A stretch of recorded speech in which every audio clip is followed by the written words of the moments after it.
Bon, salut à tous.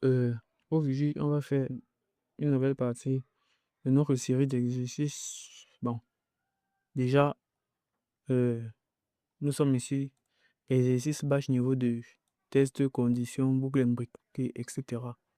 Bon, aujourd'hui, on va faire deux parties. Parce que si je fais encore toutes les parties, la vidéo sera trop longue. Donc, on va faire la partie un, test des fichiers, et la partie 2, comparaison des pièges classiques. La partie 3 et le reste viendra après. Donc, on commence avec la partie un.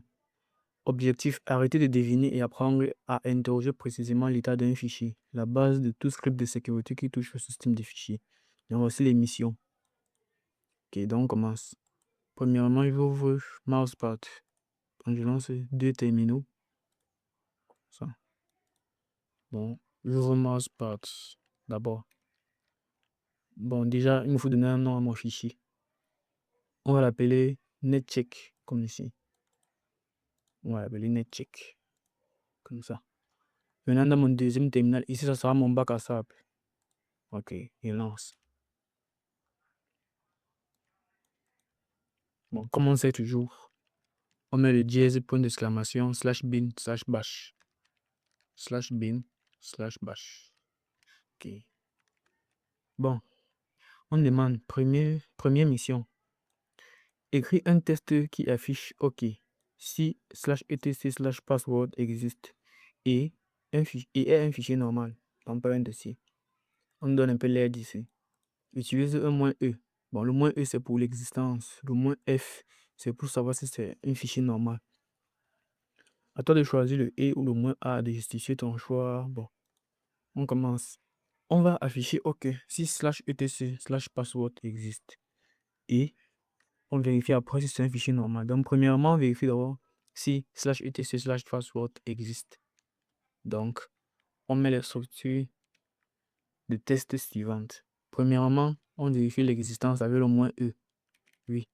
Et on met maintenant slash etc slash pass WD. D'accord. Donc, ça là, ça vérifie si ça existe. Maintenant, si ça existe, on vient ici, on met un et écho 2. Ok, on met un écho de slash etc slash password. Dès qu'on finit ça, on revient maintenant avec la deuxième structure. Comme ça. On va maintenant vérifier si c'est un fichier normal. Donc, on vient mettre un moins F de slash etc slash password. Comme ça. Après, on vient mettre un et écho mais slash etc slash password f fichier normal. Bon, d'accord. Dès qu'on finit maintenant de faire ça, on fait ceci. Si le fichier existe, ça veut dire que ça renvoie vrai. Maintenant, au cas où ça n'existe pas, on vient, on met un pipe de écho comme ça.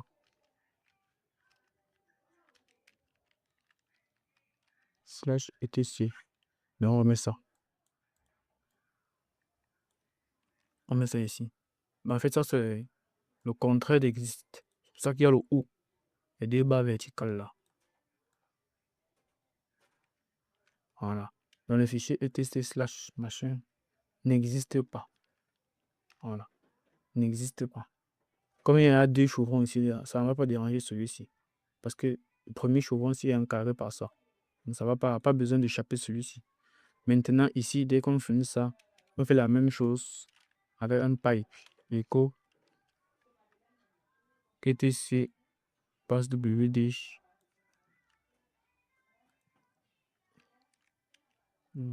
N'est pas un fichier normal. Ouais, ça me dit. Ce n'est pas un fichier normal. Ok. Mais l'agrandit un peu. Ça a l'air petit. Mais on est là. Mais quand on est bon.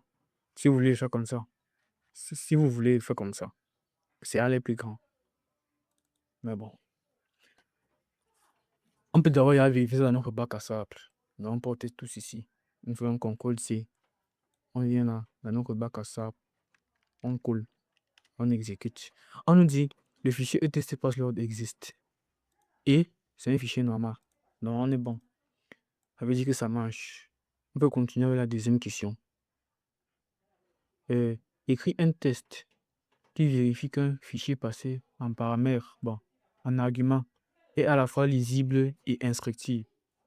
Si l'un des deux manque, affiche clairement lequel. D'accord. Bon, bien. Bon, on va faire ça comme ça. Bah, c'est vrai qu'on a agrandi, mais on va faire ça comme ça. Premièrement, on écrit un test qui vérifie qu'un argument est à la fois lisible et instructible. OK.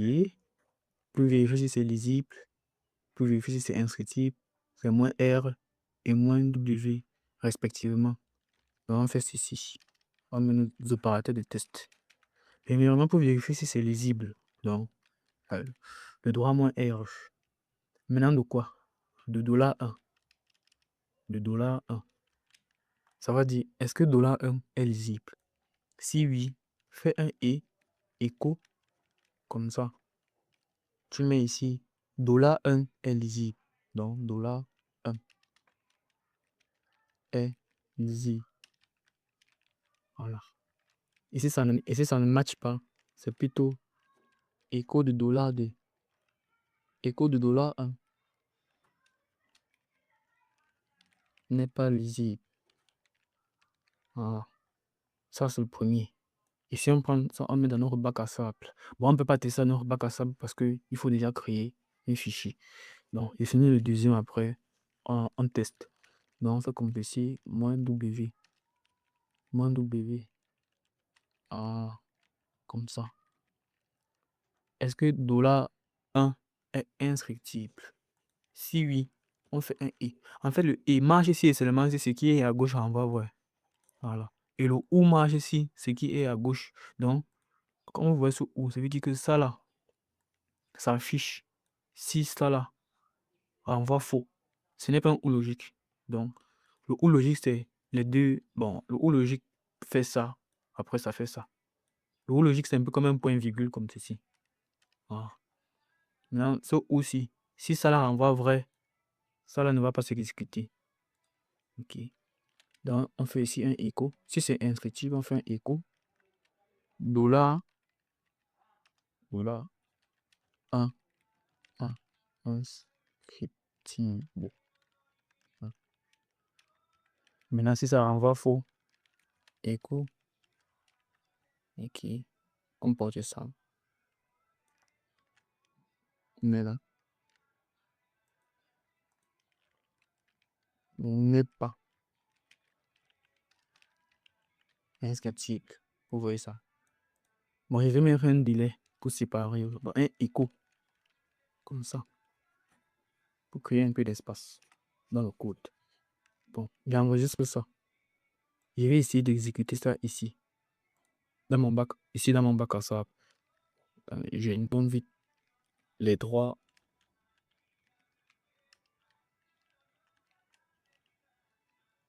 Et j'essaie d'exécuter ça ici. Avec le fichier etc/password, comme ceci. On me dit, bon, ça c'était la première partie ça c'est la partie 1. Ça ici. Maintenant, cette partie 2 ici.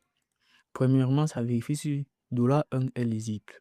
Oui, vous voyez, c'est lisible. Donc, si vous faites un 4 de ça, ça va s'afficher. Mais si vous faites un gigit ou un nano de ça, ça ne va pas marcher. Déjà parce que vous n'êtes même pas d'abord root, vous êtes un simple user. Bon, on continue. Partie 2. Écris un test qui compare deux fichiers access.log et access.log.back. Crée-les toi-même avec touche, décale date avec touche -d si besoin et affiche lequel est plus récent avec l'opérateur NT. Ok. Donc, c'est-à-dire que l'opérateur NT permet de vérifier celui qui est plus récent et l'opérateur -OT, je crois, permet de vérifier celui qui est plus ancien. Donc, on va seulement utiliser NT. Je vais laisser même ce PDF en description, un lien Google Drive en description. Et si vous voulez, je vous envoie le support de cours PDF complet de tout Bash de 700 pages. Mais c'est ennuyant de lire le PDF là. C'est mieux de lire les vidéos directement de la chaîne. Donc, on fait notre bac à sable, on revient ici. Ouais. Bon, je ne sais pas encore avec un écho. Ça, c'est équivalent d'un anti/n. Mais je ne sais pas pourquoi l'anti/n me dérange. Bon, on commence. Test. Compare des fichiers. Bon, on les crée avec décalage de date. Donc, premièrement, on crée le premier avec un touche -, comme ça. Le premier, on l'appelle access log. On porte ça. On fait ceci. Le deuxième, on l'appelle access.log.back. Maintenant, ici, on va mettre la date de décalage. La date de décalage est sous le format année-mois-jour. Espace. On met un espace, puis c'est heure, minute, seconde. Voilà. Donc, par exemple, 2026 vous remarquez qu'ici, il n'y a pas l'espace. 2026-août, le 8e mois, le jour, le 27. Voilà. Espace, heure, 11 h, 28 minutes, 25 secondes. Bon, on porte ça. On met ça en collage comme ceci. Voilà, comme vous le voyez, on met là. C'est notre premier fichier. Access.log, ça va créer à cette date. Maintenant, ici, on peut reprendre ça. Bon, on peut déjà enlever ceci. On peut reprendre ça. Comme ici. On dit que il sera plutôt créé à 1 minute après. Ok. Donc déjà, on voit que AccessLog est plus récent que AccessLog back. Maintenant, on va vérifier qui est plus récent. Donc, structure de test. Comme ça. On a dit que pour vérifier celui qui est plus récent, c'est moins NT. Donc, on va moins NT. Access. Non, pas comme ça. Qu'est-ce que j'ai fait même? On met d'abord les deux fichiers à comparer. Maintenant, au milieu, on met moins NT. Et après, on met access comme ceci. Voilà. Comme ça. Maintenant, si ça renvoie vrai, alors fais ceci. Echo. Si ça renvoie vrai, ça veut dire que c'est access log qui est plus récent. Donc on va dire ça. Top plus récent. Et maintenant, si ça renvoie faux, echo. Il y a un problème. Echo de access log. Ah oui, c'est ici. C'est pour ça que echo ne coloriait pas. Il y a une erreur là. Et bah, je ne blague pas avec l'espace dans ces crochets, comme vous voyez. Donc, echo de comme ceci. Access log. On va dire access log est plus ancien. Voilà. Comme ça. Et si on teste par exemple, on peut tester si on fait ça. On va parler donc bac à sable.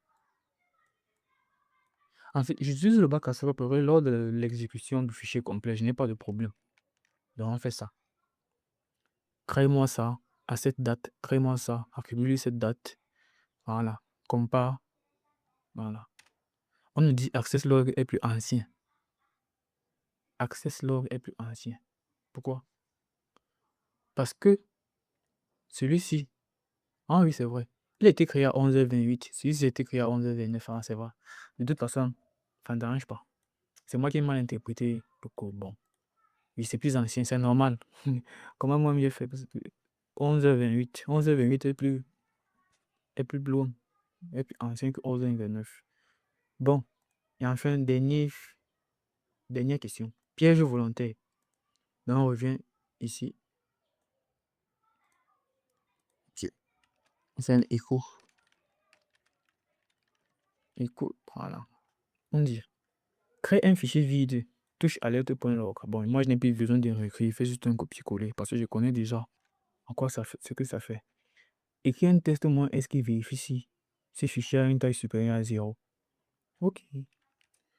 Pour vérifier si un fichier a une taille supérieure à 0. Bon, ici, cette partie-ci là, je ne devais pas corriger ça parce que c'est trop basique. Parce qu'en fait, ça vous permet de comprendre que quand touche crée un fichier, le fichier a une taille nulle. Ça veut dire que ça vaut 0 octet. C'est vide. Voilà. Mais ça existe. Parce qu'il y a une différence entre ça existe et c'est vide. C'est pour ça qu'on dit ici, explique la différence entre le fichier existe et le fichier contient quelque chose. Un fichier ne peut rien contenir, mais il existe. Cependant, sa taille vaut 0. 0 octet. Donc, c'est un peu ça. Bon, je fais ça rapidement. Vérifie si un fichier existe. Donne-moi une à l'aide. Unlock. Ok, ça vérifie si ça existe. Espace.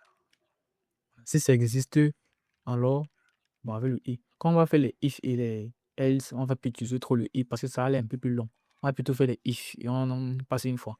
Parce que ça, c'est un peu comme. Ce n'est pas professionnel dans tous les scripts. Mais je crois que c'est la prochaine vidéo où on va faire les if. Bon, une parenthèse. Donc, on fait le et. Ensuite, on vérifie si alert.log existe. Oui. Et écho de alert.log existe. Voilà. Donc, alert.log existe. Vérifie si c'est a une taille supérieure à 0. Non, ça c'est l'existant. On me demande écrire un test avec moi S qui vérifie si ce fichier a une taille supérieure à 0. Donc d'abord. Bon, ça c'est pour voir si ça existe. Oui. Maintenant, que se passe-t-il? Bon. Premièrement, j'ai fait d'abord l'existence. Après, il vérifie que sa taille est supérieure à 0. Bon, je viens ici, je modifie, je mets un S alerte.log. Si ça envoie vrai, on va dire A, une taille supérieure à 0. Comme ça. Voilà. Donc, je vous ai donc dit à quoi cette question renvoie. C'est très basique. Bon, on a fini la partie 1. Maintenant, question piège. Réponds avant de coder. Bon, on va même pas coder. D'après le cours, pourquoi le moins A et le moins O dans un test A crochet sont-ils déconseillés au profil du et ou un ou avec des crochets séparés ou des doubles crochets? Indice. Cherchez le mot court-circuit que dans ce que je t'ai dit. Bon, pour faire court, retenez simplement que le moins A, d'abord, c'est déprécié. Ça veut dire que c'est ancien. Voilà. Par rapport à ceci. Maintenant, quand on utilise les doubles crochets, double crochet, c'est plus pour les variables. Sauf si je me trompe. Oui, c'est plus pour les variables. Et maintenant, le simple crochet, c'est pour comparer les entiers et les chaînes de caractères. Comme vous le voyez ici. Ici, on compare, on traite plus les variables, les fichiers, les dossiers. Oui, ici. Maintenant, ici, on traite plus les variables, les entiers, les chaînes de caractères, les booléens, les semi-booléens, bref, les codes de sortie. Oui, c'est pour ça qu'on utilise plus ça.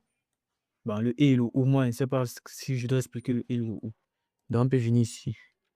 On fait un commentaire. Partie D. Partie B.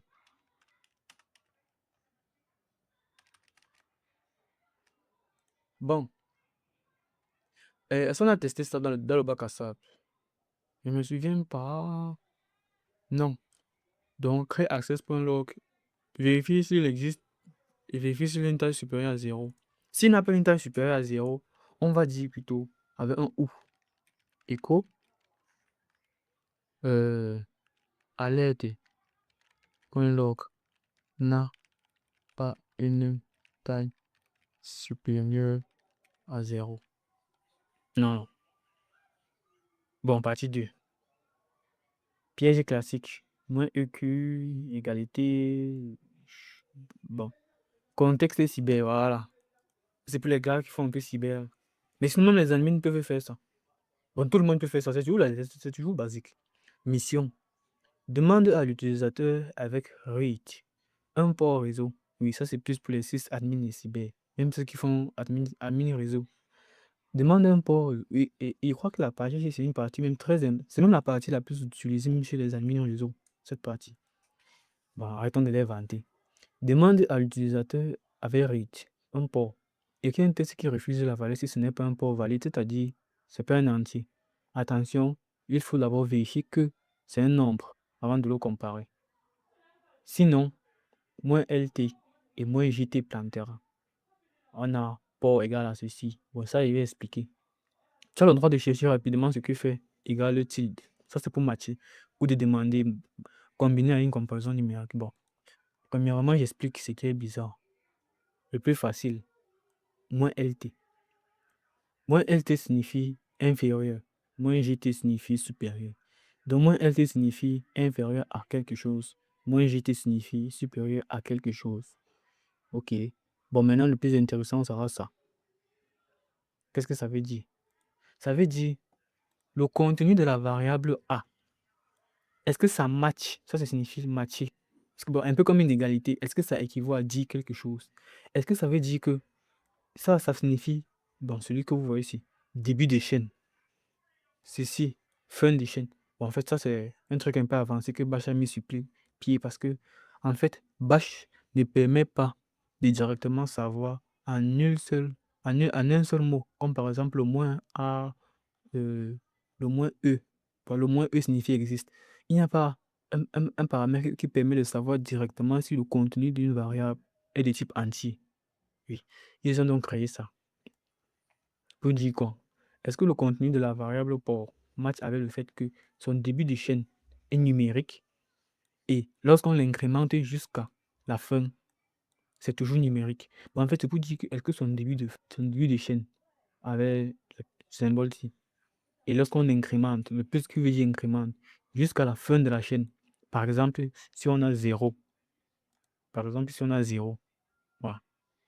Bon, pas 0, disons le port 10, oui. Et que ça va vérifier, est-ce que son début de chaîne, 0, jusqu'à 1, jusqu'à 9, jusqu'à 10, est-ce que ces caractères sont ici dedans?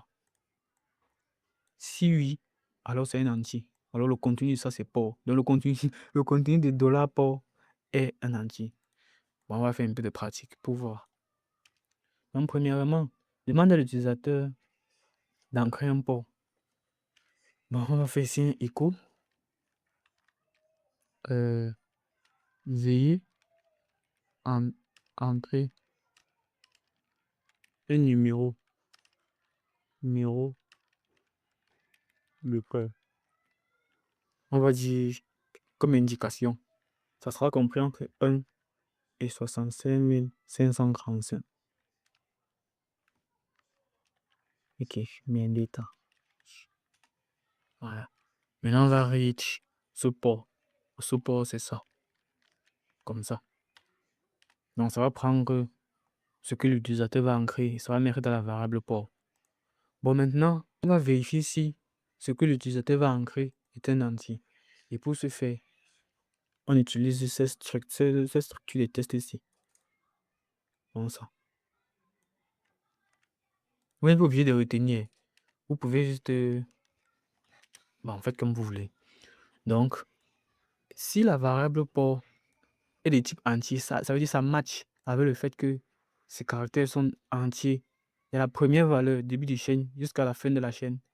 Si ça renvoie vrai, ça veut dire que si ce test ici renvoie vrai, alors, écho, d'abord, c'est déjà un entier. Donc, on va dire que port bien défini. Bon, pas port bien défini. Port de type int. Bon, on va pas mettre ça dans notre script. Ça c'est bon. Bon, maintenant, si c'est de type entier, il faut maintenant vérifier que cet entier qu'on vient d'ancrer est dans la plage 1 à 65 535. C'est pour ça que je vais venir ici. Je vais dire, il y a un min dont la valeur c'est 1. Puis il y a un max dont la valeur c'est 65 535. Ok. Maintenant, qu'est-ce que je fais? C'est là maintenant où le LT et le GTC interviennent. Ah. Qu'est-ce que je fais? Premièrement, je vais vérifier que port est supérieur à min et que port est inférieur à max. Donc, premièrement, on va faire comme ceci. si dollar de port, si dollar de port est comment? Est moins LT de mine. Donc ça veut dire que si le port est plus petit que mine, est plus petit que 1, on va dire port invalide. Donc, port invalide. Maintenant, on ne va pas faire ça en une seule fois. On va fusionner. On va mettre où? Comme ça. Donc, si dollar de port est plus grand que max, comme ça. Donc, si dollar de port est plus grand que max, je mets sur les dollars. Vous dites c'est les contenus de ces variables. Est plus grand que max. Donc, que ce soit ça ou ça, faire dans le et. Vous dites écho or bon, valeur de port invalide. Voilà. Et maintenant, sort de script avec un code de retour égal à 2. Comme ça. Bon, x2 va sortir à chaque fois. Donc, du coup, je mets ça dans les accolades. Comme ceci. Et comme ceci. Voilà. Et il y a un point virgule là. Voilà. Comme ça. Maintenant, on va tester dans le bac à sable. Donc, j'ai un min qui vaut 1. J'ai un max qui vaut 65 000 poussières. Veuillez ancrer un numéro de port. Lis le contenu. Veuillez ancrer un numéro de port et lis le contenu de ce port et stocke-le de la variable port. Dollar port. Maintenant, si la variable dollar port est un entier, port de type int. Après, donc ici, on peut venir ici. On peut faire un écho. Comme ça. Après, si le port est plus petit que le min, on va dire valeur de port est invalide. Ou bien si c'est plus grand, valeur de port est invalide et on sort. On teste. C'est bien de parler, mais on teste. Donc, je colle ça ici. Je peux coller sans problème parce que, bon, j'écris. Ancrer une valeur, un numéro de port.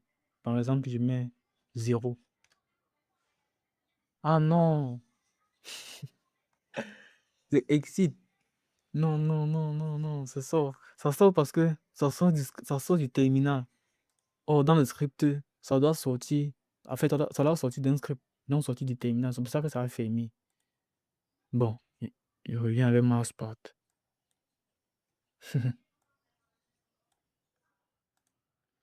Donc, je vais plutôt enregistrer ça. Et venir compiler mousepad directement. Comme ça. Voilà. Donc, ça a fait les premiers. Maintenant, on dit ici, veuillez entrer un numéro de port. 0. Voilà. Valeur de port invalide. Point. Et ça sort. Maintenant, si je mets comme ici, 2. Ah non, il y a un problème. Il y a un petit problème. Attendez, je corrige devant vous. Putain de merde. C'est quel genre d'erreur ça? Ça, c'est d'erreur de débutant. Il n'y a pas de dollar sur le port. Comment on peut lire le contenu d'une variable? On doit lire la variable. Mince. CTRL S. Je exécute. J'ai que c'est. Ah là, ça marche. Mince. J'ai que 0. Numéro de port invalide. Mais j'avais pété le plomb à cause de dollar port. Bon. Je crois qu'on est bon. Si vous voulez un peu d'explication, j'ai une variable min qui vaut 1. J'ai un max qui vaut 65 000. J'ai encore un numéro de port. J'ai lu le contenu de la variable port. Donc en fait, ce contenu-ci, ça va stocker ici. Et maintenant, si c'est un port qui a une valeur numérique, alors, si c'est un port qui a une valeur numérique, si ça renvoie vrai, ça saute, ça vient ici. Mais si ça renvoie faux, ça entre ici avec un OU. Donc le OU, dans cette suite-ci, marche si ça là renvoie faux. Donc si ça renvoie faux, alors on fait un écho numéro invalide et on sort. C'est pour ça que c'est ici. Ici, j'ai envoyé 0. Donc ça fait un écho de valeur de port invalide. Valeur de port invalide et on sort. Ok. Maintenant, nous sommes là. Bon, ici, c'est simple. Si le port est inférieur à 1000 ou que le port est inférieur à 65 000 poussières, on sort. Bon, petit 2. Démontre dans un menu script séparé la différence entre contenu de la variable A égale à contenu de la variable B et contenu de la variable A moins EQ, contenu de la variable B, avec A égale à 0,07 et B égale à 7. Un d'un test dit égal, l'autre dit différent. Ici, je ne vais rien coder, je vais juste vous expliquer. Premièrement, ça.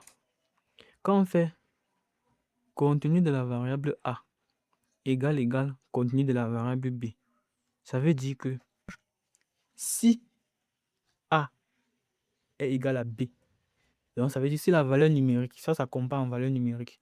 Si la valeur numérique de A est égale à la valeur numérique de B, alors ça marche. Maintenant ici, moins EQ, comparaison en chaîne de caractères. Si A est égal à B, ça marche. Le premier, ça va renvoyer vrai parce que ici 0,07 en entier c'est 7. Et là on a 7. Donc ça va renvoyer vrai. Maintenant ici, en chaîne de caractères, 0,07 n'est pas égal à 7. Parce que ici on a 3 caractères, ici on a 2. Donc c'est tout. 3. Utilise le pattern matching propre de ceci et écris un test qui vérifie si un nom utilisateur commence par ADM. Fais-le d'abord avec ça. Bon, ici c'est simple. Qu'est-ce qu'on fait? On vient ici. Donc en fait, on va utiliser un pattern qui permet de vérifier si euh, euh, le nom d'un utilisateur commence par ADM. Et en fait, ça c'est un motif qui permet à certains admin systèmes de chercher les administrateurs. Donc, vu que ADM, c'est le pseudonyme de admin. Donc premièrement, on a, pour commencer, une variable administrateur. On va vérifier si... Ok. Donc on vient faire ceci. Ceci. Donc on va dire, par exemple, non, administrateur. Oui, on a administrateur comme ça. On va dire, est-ce que administrateur, bon, on va mettre ça en cocher comme ça. Est-ce que administrateur commence par, ça c'est double égal, hein, coller. Est-ce que administrateur commence par ADM? Donc ça veut dire, ce test-ci renvoie vrai. Si la variable qui est ici commence par ADM suivi des autres chaînes de caractères. Donc, ça va vérifier ADM. Puis, ça là, ça sera tout ça. Donc, ça veut dire si tu encryptes plutôt admin, admino, admin A, voilà. Ça va être renvoyé vrai parce que ça commence par ADM. Puis, on s'en fout de ça. Donc, si on fait par exemple ça, on vient ici, on colle, on appuie égal, et on fait écho le dollar point d'interrogation. Ça renvoie 0. Ça veut dire la dernière commande a renvoyé vrai. Donc, administrateur commence bel et bien par ADM. Si on prend, on enlève le M, oui, et on fait un écho de la 0, ça renvoie 1. Ça veut dire administrateur ne commence pas par ADM. Et c'est tout. Pas besoin de trop souffrir. Petit 3. Compare deux chaînes de caractères dans l'ordre ASCII avec ça et teste-le à la fois dans ça et dans ça. Bon, ça c'est pour comparer deux chaînes de caractères en ASCII. Ça c'est basique. Je ne fais pas ça. C'est trop basique. C'est trop basique. En fait, on vous demande juste, par exemple, de prendre ça. Oui, de prendre ceci. Et de remplacer ce qui est ici dedans par le symbole ci. Et si on utilise ça, et si on utilise un seul chauvron, parce que quand on utilise un seul chauvron, on peut mettre ça. Maintenant, quand on utilise deux chevrons, on peut mettre ça. Maintenant, quand on utilise un seul, on doit échapper. C'est tout. Et même quand vous allez faire des recherches, vous allez vous rendre compte que ça, c'est basique. Question de compréhension. Pourquoi le cours dit que variable A est égal à ceci et ceci ne donne pas le même résultat. On demande pourquoi ça et ça ne donnent pas le même résultat. Bon, tout simplement parce que $A, c'est pour dire, est-ce que le contenu de la variable A est égal? Ça veut dire, est-ce que ça commence par Z? C'est tout. Maintenant, ici, ça veut dire, est-ce que le contenu de la variable A commence par le caractère, par la chaîne de caractères Z étoile. Donc ici, c'est une chaîne de caractères d'un mot qui s'écrit Z étoile. Or ici, c'est un mot qui commence par Z. Donc ici, c'est un mot qui commence par Z. Et ici, c'est un mot qui s'écrit Z étoile. Donc c'est ça. On ne peut pas donner le même résultat. Donne un exemple de valeur de $A qui match l'un, mais pas l'autre. Donc par exemple, ici, si on met ici Zelda. Si A vaut Zelda, si là, le contenu de A c'est Zelda, ici ça marche. Donc, mais ici, si A vaut Zelda, ça sera faux parce que ici, Zelda n'est pas égal à Z étoile en termes valeur littérale dans une chaîne de caractères. Bon, maintenant, ce qui marche ici et qui ne marche pas là, Z étoile lui-même. Si par exemple, on a une variable dont le contenu en termes de chaîne de caractères est égal à Z étoile, donc ça veut dire que $A renvoie Z étoile. Ici, ça va marcher parce que Z étoile est égal à la chaîne de caractères Z étoile. Mais ici, Z étoile ne commence pas par... Oh, Z étoile commence par Z. Voilà, Z étoile, ici ça va renvoyer faux parce que ça va considérer Z étoile comme un globignon, donc un globine. Ok. Mais en partie 3, bon, on a dit partie 3, on va faire ça dans la suite. Mais ici, c'est un peu les options un peu avancées.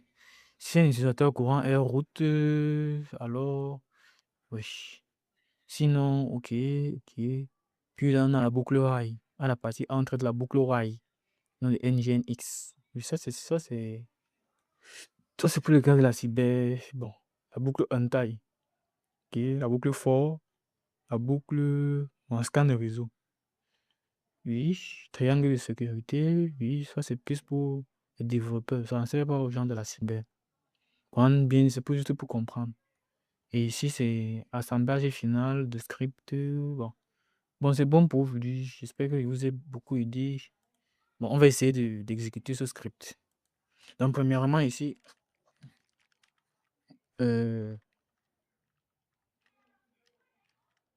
ici on va dire un ish, la suite, echo de, on va dire admins, créateur, commence par ADF. Contrôle S, on peut même fermer ça. On vient ici, on exécute. Voilà. Le premier marche, le deuxième marche, access.log est plus ancien, alerte.log existe, voici. Alerte.log n'a pas une taille supérieure à 0. Ok, ici on lui en fait propriété pour voir sa taille. Vous voyez, 0 peut-être, et c'est pas supérieur à 0. Vu encore un numéro de port, donc 1, ça marche. Administrateur commence par ADM, ok, on réexécute le clip, on met le port ici. Voilà, numéro de port invalide. Donc, ça c'est les bases pour les admins.